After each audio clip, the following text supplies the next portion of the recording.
그럼 사도행전은 어떤 거였냐면 한 방향을 향해 계속 달리는 경주용 트랙에 올라선 것과도 같은 이야기였던 겁니다.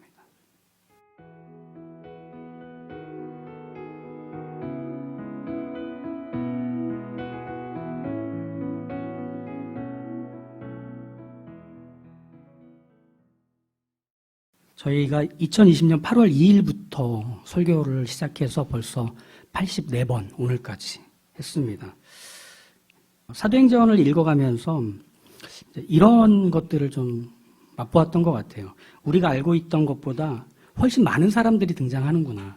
우리가 알고 있는 것보다 더 많은 사건들이 일어났고 많은 장소들을 오갔었구나 하는 거죠. 거기서 한 사람, 하나의 사건, 또 한 장소가 나올 때마다 우리가 그냥 건너뛸 수 없었던 이유는 뭐냐면 그 내용들에 대한 정보 그리고 설명이 우리한테 필요할 만큼 우리가 참 빈약했기 때문인 것 같습니다. 뭐 이런 것들이었죠. 왜 유대인들은 그렇게 나사렛 예수를 따른다는 사람들을 미워했을까? 죽이고 싶어 했을까? 유대인들과 디아스포라 유대인의 차이점과 유사점은 뭔가? 로마 제국이 통치하던 그 시대의 상황, 그리고 그것이 그 시대를 산 사람들에게 미친 영향은 어떠했던 걸까? 이런 것들이 그냥 우리가 알고 있는 어떤 그 단편적인 정보들을 가지고 이 성경의 내용들을 살피기에는 많은 설명들이 좀 필요했던 것이죠. 그리고 특히 베드로가 했던 3번의 설교, 그리고 스데반이 순교할 때 했던 설교, 그것들은 더더욱 어려웠습니다. 왜냐하면 유대인들을 향해 했던 설교였거든요. 그러니까 유대인들에게 익숙한 그들의 어떤 전통, 문화, 관습 이런 것들을 우리가 이해하지 못하는 배경에서 그 내용을 살피기엔 참 어렵죠. 맥락을 이해한다는 게. 그래서 구약 성경의 율법, 선지자들의 글들을 인용할 때 이게 왜 인용되었는지를 하나하나 좀 살펴봤었습니다. 그리고 유대인의 전통이라는 배경, 유대교라고 하는 것들을 좀 확인했어야만 해서 그런 설교들은 몇 번씩 쪼개서 하기도 했죠. 그러다 보니 이게 설교인지 성경 공부인지 막 헷갈릴 때도 있었습니다. 우리는 이 긴 시간의 사도행전을 봐나가면서 이런 생각들을 하지 않았나 싶습니다. 내가 알던 성경이 아니구나, 이런 거죠. 내가 알고 있던 성경이 아니구나. 그건 저도 마찬가지였습니다. 저는 이 설교를 준비하면서 어땠냐면, 이거 오늘 마지막 시간이니까 제 얘기 좀 할게요. 마음에 안 드시면 참아주세요. 많은 유혹 중에 가장 강했던 게 이겁니다. 그냥 이 사람 얘기로 설교를 준비할까? 이 사건을 이렇게 스포트라이트를 줘서 이 내용들을 가지고 우리한테 적용할 얘기들을 하고 우리가 서로 이렇게 감동받기로 하면 좋을 것 같은데 여기서 좀 끝낼까? 하는 유혹들 말이죠. 그러니까 뭐 말하자면 이런 거 아닙니까? 성전 미문에 앉아있던 선천적인 장애를 갖고 있던 이 안진뱅이의 기적, 베드로가 감옥에 갇혔다가 천사가 꺼내주던 기적, 고넬료를 베드로가 만나던 그런 기적, 그리고 사울이 바울이 되는 그 회심 말이죠. 이런 강렬한 우리가 잘 알고 있는 사도행전의 내용들에 더욱 강조점을 둬서 이걸 우리한테 적용하고 우리가 그렇게 살기를 바란다고 말하면 설교를 준비하는 저나 설교를 들으시는 성도님들이 참 마음 편히 계셨을 것 같아요. 각박한 지금이라는 현실에서 사도행전에서 일어났던 그 기적들을 지금으로 끌어와 보는 거죠. 그리고 작고 약한 믿음을 가진 나를 이 배신자 베드로가 바뀌듯, 그리고 괴롭히던 사울이 바뀌듯 나도 바꿔주실 수 있구나, 이런 적용들을 하면 우리가 뭔가 이렇게 먹먹한 감동들을 받을 수 있을 것만 같아요. 그리고 성령 충만하여 예루살렘과 온 유대와 사마리아와 땅끝까지 증인으로 달려가서 아덴의 아레오바고와 같은 그 세상 풍조와 시대 정신을 마주할 때 복음으로 변증하고, 그리고 그들을 확 이렇게 엎어뜨리는 뭔가 멋진 일들이 우리의 삶에도 펼쳐질 거라고 얘기하면 가슴이 뛸 것 같아요. 그럼 사도행전 설교는 짧았을 겁니다. 한 20번 하고 끝났을 것 같습니다. 그런데 사도행전은 건더기만 이게 골라 먹는 음식이라기보다 이건 설렁탕에 가깝습니다. 설렁탕 국물을 다 마셔야 됩니다. 그렇지 않나요? 흥미진진한 사건들은 지루하고 눈 감고 싶은 사건으로 이어집니다. 대단한 사람들은 무대에서 금방 내려오기도 합니다. 10분짜리 내용이 될 만한 설교들은 사도행전 1장을 가득 채우고 2장을 채우기도 합니다. 억울하게 감옥에 갇힌 시간은 되려 한 줄로 끝나기도 했습니다. 즉 사도행전에서 사건과 사람이, 시대와 사상이, 자연과 초자연이 계속 시줄과 날줄처럼 얽히고 설키고 또 풀리면서 뭐랄까요? 우리가 기대하고 예상하는 것들을 끊임없이 벗어난 자리에서 이야기들을 펼쳐내더라는 겁니다. 왜 그랬을까?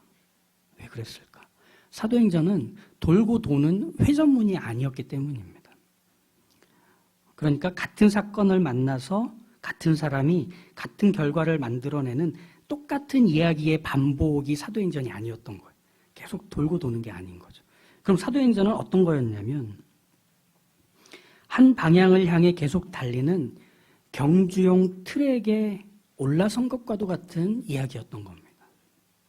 즉 복음을 전하고 사람들이 듣고 회개하고 회개한 자들이 모여 교회가 되고 그들이 함께 다시 복음을 전하고 또 교회를 세우는 식으로 사도행전이 계속 반복되는 것처럼 보였지만 그 안을 더 깊이 들여다보면 그런 일들이 일어난 것은 우리가 일어난 결과를 본 것뿐이지 거기에 많은 과정들이 이어지고 있을 뿐이었다는 얘기입니다. 그래서 사도행전에 나오는 모든 인물들은 대체로 어떤 마음의 상태였냐면 불안정함 그 자체였습니다. 누구 하나 맘 편한 사람이 없습니다. 성령이 충만했던 120명의 제자들, 그들은 머지않아 유대인들의 위협과 공격을 받아야만 했습니다. 함께 예배하고 기도하던 아나니아와 삽비라가 시체가 돼서 그를 업고 가야만, 들쳐업고 공동묘지로 옮겨야만 했던 교회의 성도들이 또 있었습니다. 성령 충만하고 친절하고 밝았던 스데반 집사가 돌에 맞아 죽는 일이 일어납니다. 예루살렘 교회를 뒤로하고 유대 땅과 사마리아 지역으로 도망쳐야만 하는 그 부끄럽고 민망한 사건들이 또 이어집니다. 유대인들이라면 생각할 수도 없는 하나님의 구원이 이방인들에게도 갔단 말이야. 그런데 그들이 할례를 받지 않아도 우리 같은 아브라함의 혈통이 아니어도 그들의 구원이 충분하단 말이야 라고 하는 그들이 그동안 가져왔고 당연시 여겨왔던 전통과 문화와 신앙을 뒤집어 갈아엎어야만 하는 도전 앞에 서게 되는 일들. 이건 이방인 그리스도인들도 마찬가지였죠. 중요한 절기 때마다 신전에 제물을 바치는 게 이제 하지 말아야 될 것. 그리고 자기 집에 있는 아내와 자녀들뿐 아니라 심지어 자기 집에서 일하는 노예들까지도 친절과 공정을 베풀어서 그들을 존중해 주어야 하는 그런 일들을 감행해야 하는 것.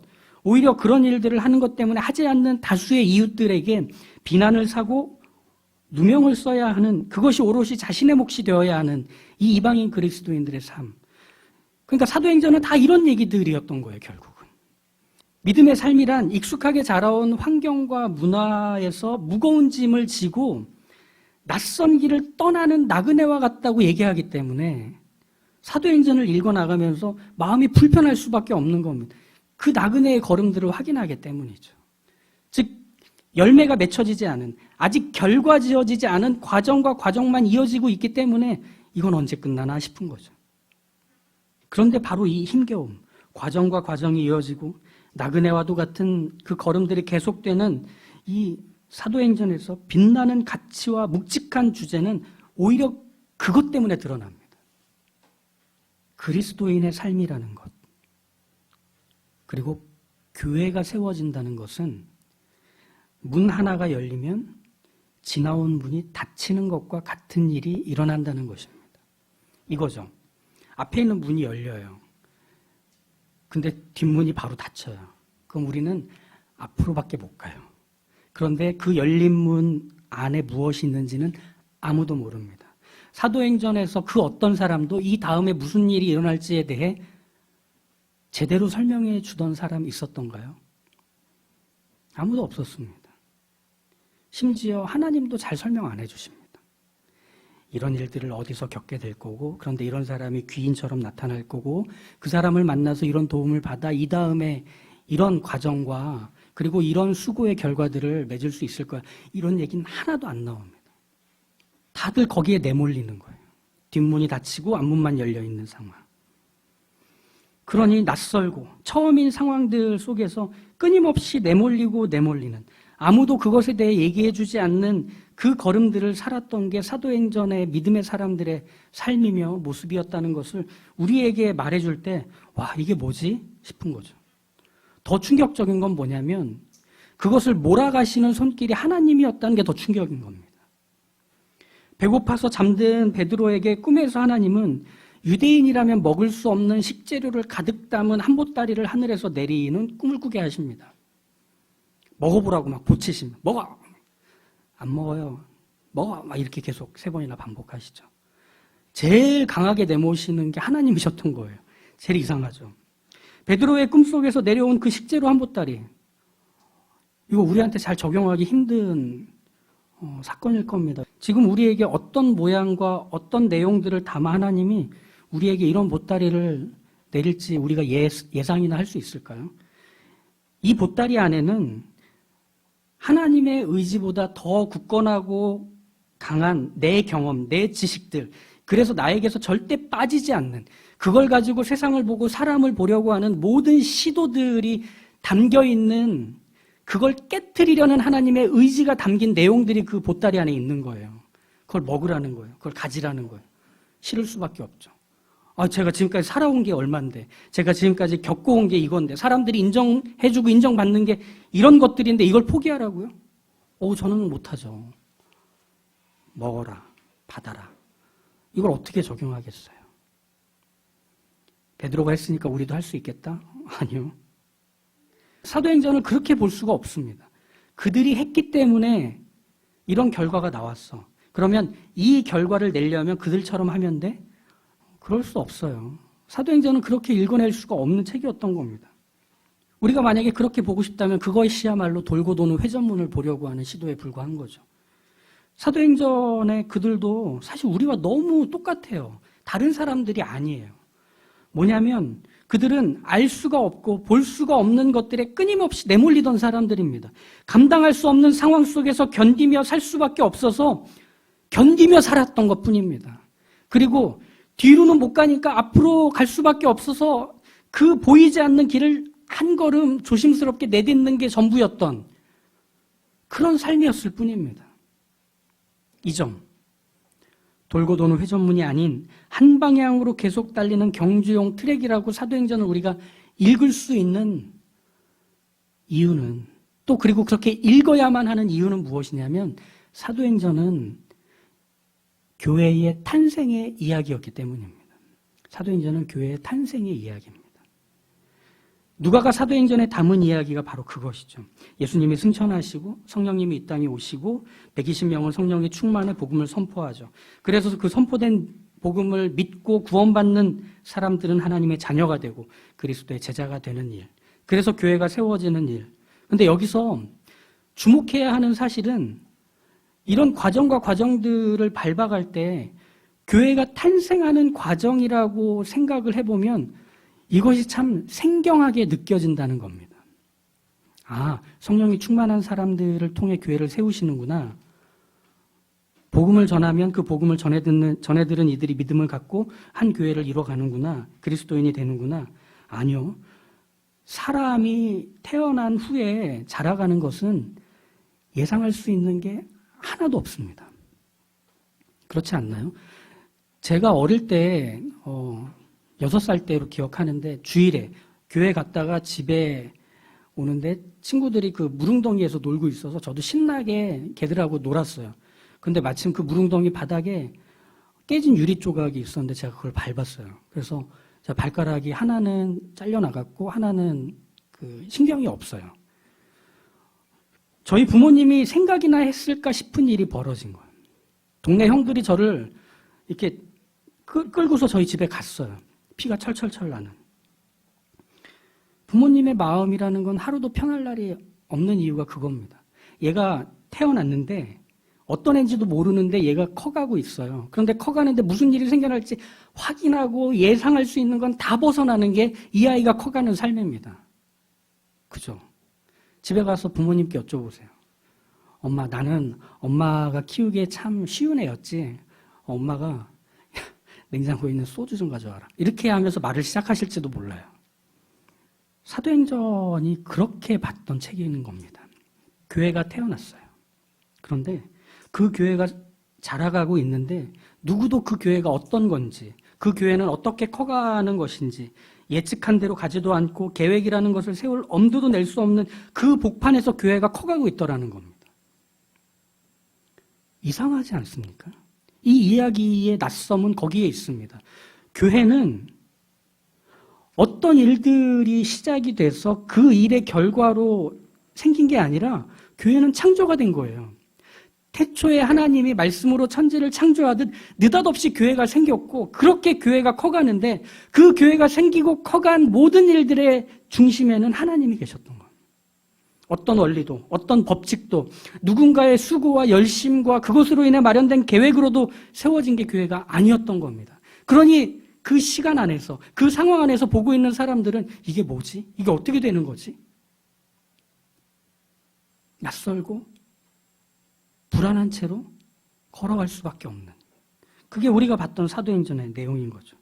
신기하지 않습니까? 결국 사도행전은 처음 태어나서 이게 뭔지 어떻게 하면 되는 건지도 모른 채로 있었던 이 그리스도인들의 어리둥절함과 그들의 약함과 절망을 양식 삼아서 하나님이 교회를 세우고 자라게 하시는 이야기를 담은 성경이었던 겁니다. 이게 사도행전을 마무리하면서 나누고 싶었던 이야기입니다. 사도행전은 뭔가 거기서 나왔던 내용들을 지금 우리에게 이식하면 그대로 결과가 나올 거라고 하는 어떤 원칙과 원리와 방식들을 소개해주고 있지 않습니다. 그런 건 없습니다. 오히려 사도행전은 계속 보여줍니다. 봐라, 사람의 이런 것으로도 그리고 이런 상황과 형편으로도 하나님이 교회를 기르시지 않더냐. 이 말도 안 되는 일들이 벌어지자 사람이 하나님을 믿지 않더냐. 교회에 대해서 아무 계획도 준비도 없던 그 사람들, 누구 하나 이젠 이래야 한다면서 비전을 제시하고 그 비전에 대해 반박하며 이기도 좋다고 하면서 논쟁하던 그 일들이 쌓이고 쌓여서 세웠던 교회가 아니잖아요. 120명이 예수님이 예루살렘을 떠나지 말고 성령이 오실 것을 기다리라고 하자 뭐 딱히 할 것도 없고 그래서 그냥 모여서 기도하고 있었죠. 그런데 거기에 교회가 세워진 겁니다. 가장 약하고 가장 준비되지 못했던 이 120명의 사람들을 통해 하나님은 교회가 태어나게 하시는 겁니다. 거기서는 사람의 긍정과 가능성이란 철저하게 부정이 되고 하나님의 긍정과 가능성만이 오롯이 드러나게 됐던 것이죠. 이것을 우리가 사도행전을 통해 알아야 했던 겁니다. 교회는 하나님의 것이며 나 또한 하나님의 것이라는 사실 말이죠. 그런 면에서 보면 교회는 대단한 사람들이 모여있는 곳이라고 생각하실 필요 없습니다. 교회는 대단해질 가능성을 가진 현장도 아닙니다. 교회는 대단해질 의지가 생겨나는 곳도 더더욱 아닐 겁니다. 그럼 교회는 어떤 곳일까요? 교회는 성부 하나님의 사랑으로 태어난 현장입니다. 교회는 성자 예수님의 희생으로 세워진 현장입니다. 교회는 성령 하나님을 통해 생존하는 곳입니다. 즉 하나님이 전부가 돼 있는 것을 끊임없이 확인하고 확인하는 곳일 뿐입니다. 우린 교회를 그렇게 봐야 하는 것이죠. 그래서 사도행전 1장 8절의 이 명령, 오직 성령이 너희에게 임하시면 너희가 권능을 받고 예루살렘과 온 유대와 사마리아와 땅끝까지 이르러 내 증인이 되리라. 이 예수님의 명령을 우리가 자꾸 그래, 이 복음을 들고 나가야 돼 라고 하는 것으로만 이해한 나머지 우리는 무엇을 해야 하는 것에, 우리는 그것에 대해 준비가 되어 있는가를 점검하는 것에 힘썼던 것이 사실인 것 같습니다. 하지만 예수님의 이 말씀은 무엇을 증언할 수 있느냐보다 누가 증언하라고 하셨느냐를 주목하라는 뜻입니다.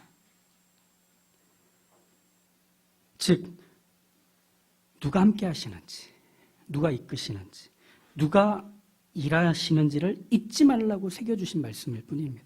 마태복음 28장도 이 내용과 연결지어서 이렇게 이해할 수 있습니다.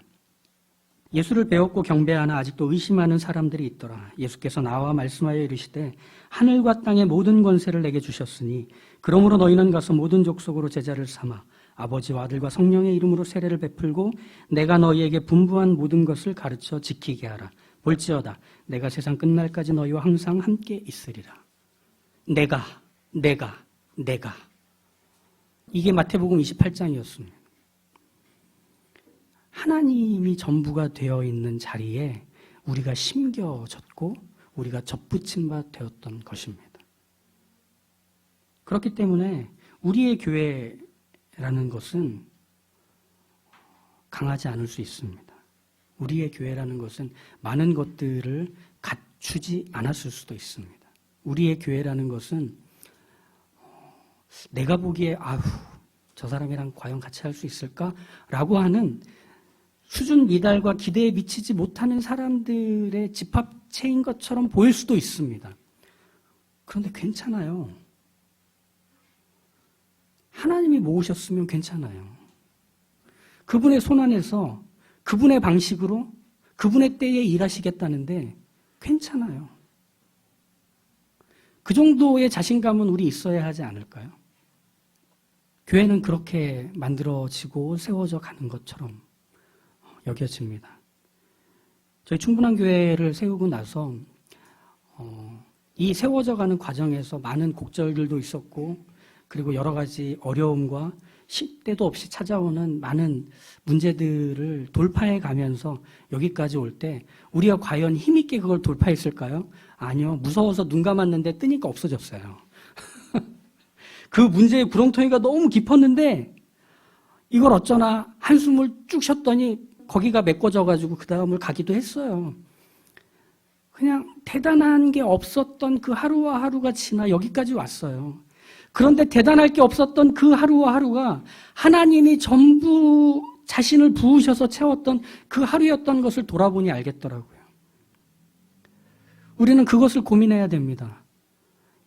교회를 세워간다는 것은 명예로운 일입니다. 그런데 그 명예롭다는 것은 우리가 그 일에 부름을 받아서 그 일을 할 만한 사람이어서 명예로운 게 아니라 그 일을 하시는 하나님과 함께하기 때문일 뿐입니다. 그 사실을 기억하십시오. 그 하나님을 바라보십시오. 그러니 부족함과 약함과 막막함을 자랑할 수 있는 게 교회라는 걸 아셔야 합니다. 거기서 울고 웃고 먹고 마시며 쉬고 땀 흘리며 심겨놓으신 자리를 지켜가고 있다는 게 교회입니다.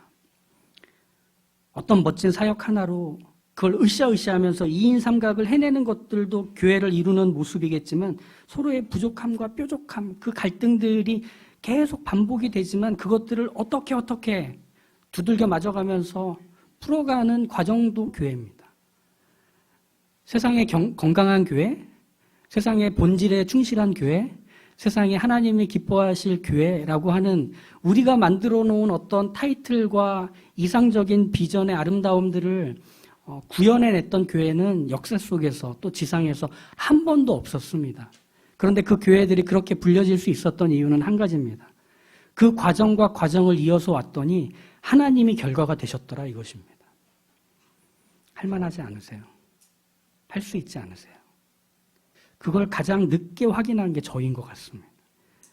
얼마나 못 알아들었으면 하나님이 사도행전을 84번을 하게 하셔서 이제 조금 알게 하시는지. 여러분들은 다 아셔서 아는 내용 듣느라 힘드셨겠네요. 그러니 기억하십시오.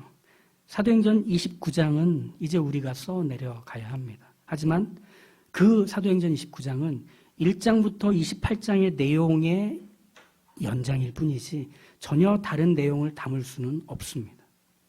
하나님이 당신의 교회를 창조하시고 세우신다.